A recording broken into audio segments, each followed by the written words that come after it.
जिनकी हादसे में मौत हुई, उस पर बड़ी खबर आ रही है। जनरल रावत का पार्थिव शरीर दिल्ली आएगा। कल सुबह खबर है कि उनका पार्थिव शरीर दिल्ली पहुंचेगा। कल शाम तक दिल्ली लाया जाएगा उनका पार्थिव शरीर। और हमारे साथ निधि जुड़ रही हैं सीधे जनरल बिपिन रावत के घर के बाहर से। निधि हमारे साथ जुड़ रही है। निधि, आप सीडीएस जनरल रावत के घर के बाहर मौजूद हैं, वहां परिवार वाले मौजूद होंगे, आने जाने वालों का सिलसिला और तांता लगा है। खुद क्या अभी भी आर्मी चीफ भी मौजूद हैं? खबर यह है इंडियन एयरफोर्स के चीफ भी वहां पहुंचे हैं। निधि,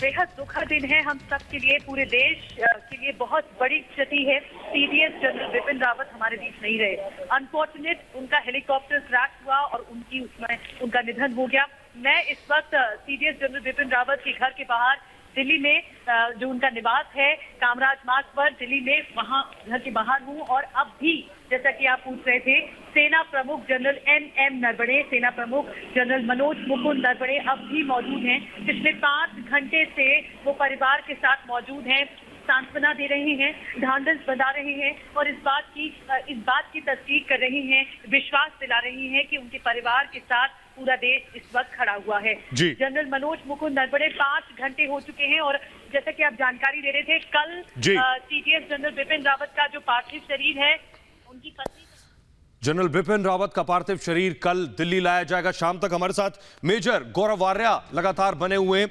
मेजर, एक बहुत बड़ा नुकसान, जो बात मैंने शुरुआत में कही, इतना बड़ा नुकसान जिसकी शायद भरपाई नहीं, और खुद बिपिन रावत ने एक बार कहा था, जिसका मैंने जिक्र किया, कि फौजी और उसकी रैंक कभी खत्म नहीं होते, कभी जाते नहीं, वो हमेशा रहते हैं। नहीं, बिल्कुल। आप देखिए सोहेल, बहुत अच्छी बात करी थी जनरल रावत ने और सच्ची बात है। और आप ये देखेंगे कि आज के बाद भी, अब जनरल रावत इस दुनिया में नहीं रहे, पर जब भी आप उनका नाम लेंगे, आप हर समय उनको जनरल बिपिन रावत के नाम से बुलाएंगे। तो फौजी का रैंक कभी नहीं जाता, मृत्यु के बाद भी नहीं जाता। बहुत बड़ी बात जनरल रावत ने कही। और एक और बात मैं कहता चलूं, they say that the rank never retires, a person may retire. और अगर रैंक आपके नाम के साथ जुड़ गया तो हर समय आपको वही इज्जत मिलेगी जो आपको मिलती चली आई है। और आज हम जनरल बिपिन रावत को याद करते हैं। मुझे तो ऐसा लगता है सुहेल की बहुत झटका लगा है आज इस देश को, और सिर्फ देश को नहीं। आप देखिए, इजराइल को देख लीजिए, अमेरिका को देख लीजिए, चीन ने मैसेज भेजा है और रशिया ने मैसेज भेजा है। सबसे पहला मैसेज शायद रशिया से ही आया था। तो पूरी दुनिया आज गमगीन है, सिर्फ भारतवासी नहीं, पूरी दुनिया आज गमगीन है। इतनी बड़ी शख्सियत बीच से गई है हमारे। बेशक मेजर सही कह रहे हैं, देश ही नहीं पूरी दुनिया गमगीन है। आइए आपको एनिमेशन के जरिए जरा जल्दी से दिखाता हूं मैं कि किस तरह general Bipin Rawat MI-17 helicopter में सवार थे और कैसे हादसा हुआ। यह देखिए जरा, कुछ इस तरह से MI-17 हेलीकॉप्टर नीलगिरी की पहाड़ियों के ऊपर से गुजर रहा था। कुन्नूर पर यह हादसा हुआ। और जिस तरह से एक्सपर्ट्स कहते हैं कि हेलीकॉप्टर में ईंधन इस कदर होता है कि जब हेलीकॉप्टर क्रैश होता है उसके बाद ईंधन की वजह से यह बड़ा धमाका होता है, इसलिए बचना थोड़ा मुश्किल हो जाता है। लेकिन बिपिन रावत आखिर तक डटे रहे। देखिए जरा, डिफेंस कॉलेज विलिंगटन जाना था जनरल बिपिन रावत को। आइए अब आपको बताने जा रहा हूं मैं कौन से वो लोग थे जो इस हेलीकॉप्टर MI-17 में सवार थे। वो कौन कौन से नाम है। जनरल बिपिन रावत यानी खुद सीडीएस जनरल बिपिन रावत इस हेलीकॉप्टर में मौजूद थे।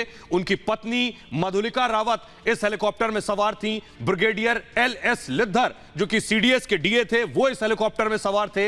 लेफ्टिनेंट कर्नल हरजिंदर सिंह जो कि एसओ थे सीडीएस के, वो भी मौजूद थे। नायक गुरसेवक सिंह जो कि पीएसओ थे, वो भी हेलीकॉप्टर में थे, जो शहीद हो गए। नायक जितेंद्र कुमार जो कि पीएसओ थे, वो भी इस MI-17 में थे। लांस नायक विवेक कुमार पीएसओ, वो भी सवार थे MI-17 में। लांस नायक B साय तेजा और हवलदार सतपाल, ये लोग